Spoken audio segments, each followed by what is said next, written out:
Hello everyone! Isang masayang araw na naman po sa ating lahat. Nandito na naman po si Mama J nagbabalik at mag-share sa inyo ng isang masarap na recipe na pang-merienda.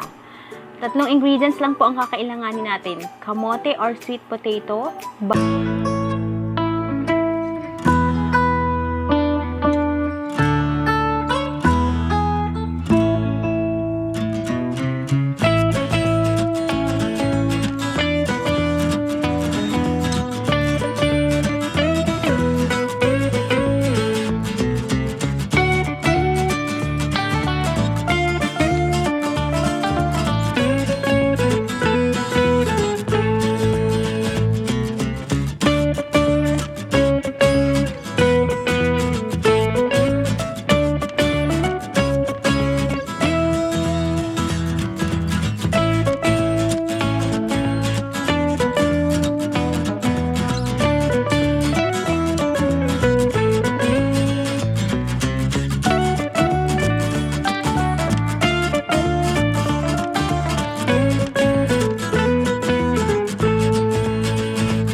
and then saka natin kukuhanin yung egg yolk.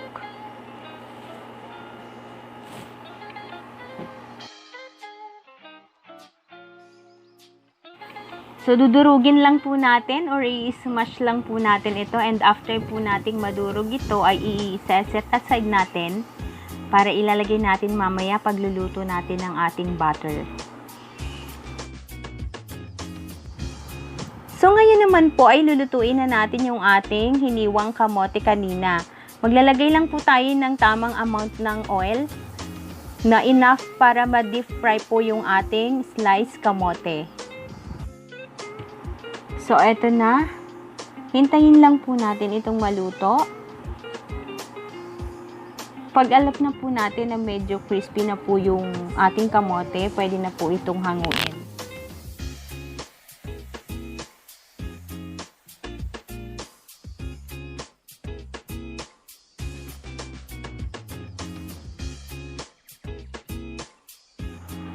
So, eto na, natapos na po nating lutuin yung lahat ng ating kamote.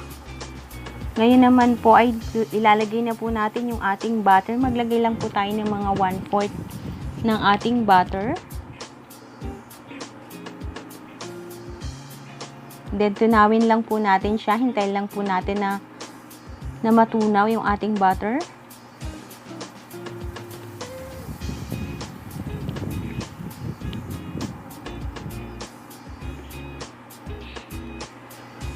Pag matunaw na po lahat ng ating butter, ay pwede na po nating ilagay yung ating salted egg yolk. So, durugin lang po nating maigi yung ating salted egg yolk.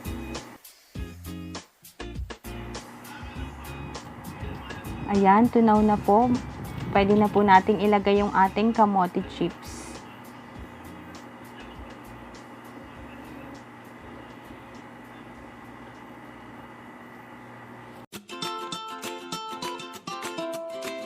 Ayan, imimix lang po natin ito.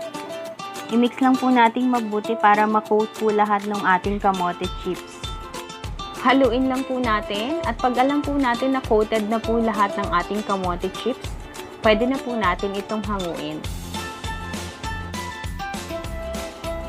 So, ito na po yung ating final product, ang ating kamote chips with salted egg and butter.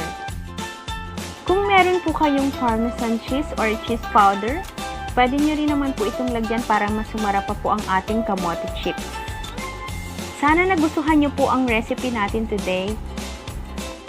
So, So, shoutout po muna tayo. Shoutout kay Ate Daisy Tanteo at kay Nelwin Duarte ng Lubang Occidental, Mindoro.